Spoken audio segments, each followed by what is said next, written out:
নমস্কাৰ বন্ধু বান্ধৱীসকল অসমীয়া জ্ঞান ইউটিউব চেনেলটিলৈ আপোনালোক সকলোকে স্বাগতম জনাইছো। বন্ধু বান্ধৱীসকল ঈশ্বৰৰ কৃপা হোৱাৰ আগত ঘৰলৈ এই 5টা চৰাই আহে। হয় বন্ধু বান্ধৱীসকল আপোনালোকে একেবাৰে ঠিক শুনিছে। ঘৰলৈ এই চৰাইকেইটা আহিলে বা ৰাস্তাত কৰবাত দেখা পালে কেতিয়াও খেদি নিদিব, বৰং সিহঁতক দেখা পালে কি কৰিব সেয়া আজি ভিডিঅ'টিত মই ক'বলৈ গৈ আছো।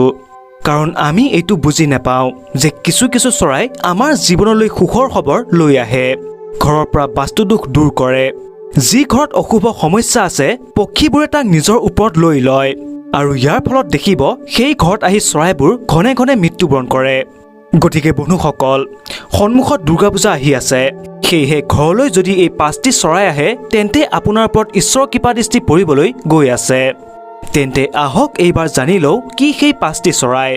কিন্তু তাৰ আগতে যদি এতিয়ালৈ আমাৰ চেনেলটিক আপুনি ছাবস্ক্ৰাইব কৰা নাই তেন্তে নিশ্চয় ছাবস্ক্ৰাইব কৰি ল'ব আৰু ভিডিঅ'টিত এটা লাইক কৰি কমেণ্ট বক্সত লিখিব জয় শ্ৰীকৃষ্ণ।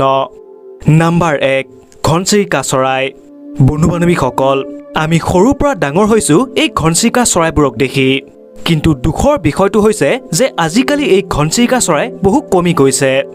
বন্ধু বান্ধৱীসকল ঘনচিৰিকা চৰাই ঘৰলৈ অহা অত্যন্ত শুভ হয়। ঘনচিৰিকা চৰাই ঘৰৰ পৰা বাস্তুদোষ দূৰ কৰে।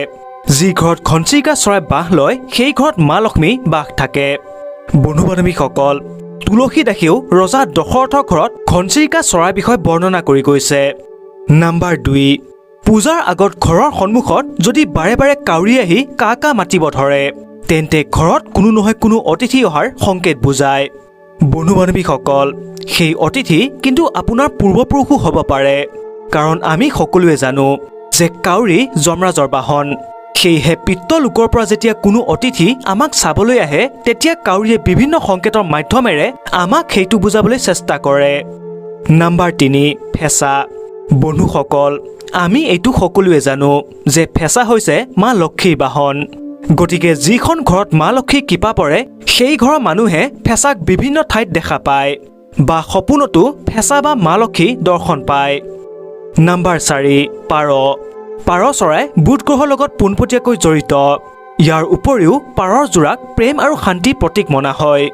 সেয়েহে ঘৰত যদি কোনো পাৰ চৰাই আহি পৰে সিহঁতক যদি আপুনি কিবা বস্তু খাবলৈ দিয়ে আৰু সিহঁতে যদি সেই খাদ্যবস্তু খাবলৈ ধৰে তেন্তে মনা হয় আপোনাৰ প্ৰেম আপোনাৰ কাষলৈ উভতি আহিব। নাম্বাৰ 5 টিয়া চৰাই। বন্ধু বান্ধৱীসকল কোনোদিন আপোনাৰ ঘৰলৈ টিয়া চৰাই নাহে, কিন্তু হঠাৎ কৰি যদি আপোনাৰ ঘৰত কোনো টিয়া চৰাই আহি পৰে তেন্তে বাস্তুশাস্ত্ৰৰ অনুসৰি ইয়াক ধন লাভৰ সংকেত বুজায়। বন্ধু বান্ধৱীসকল এইবোৰ কাৰণেই আমাৰ হিন্দু ধৰ্মত পশু পক্ষী সেৱা আৰু সিহঁতক অন্ন দিয়াৰ কথা কোৱা হৈছে। যি প্ৰত্যেক দিনা পশু পক্ষীক অন্ন দান কৰে তাৰ ওপৰত গ্ৰহৰ কুদৃষ্টি কেতিয়াও নপৰে, কাৰণ যোনে নিজৰ আগত অন্যৰ ধ্যান ৰাখে ঈশ্বৰেও সৰ্বপ্ৰথমে তাৰ ধ্যান ৰাখে। যদি এনেধৰণৰ ব্যক্তি এই জন্মত কষ্টত থাকে সি মৃত্যুৰ পিছত বৈকুণ্ঠ বা স্বৰ্গ প্ৰাপ্তি কৰে। গতিকে আজিৰ ভিডিঅ'টি ইমানেই।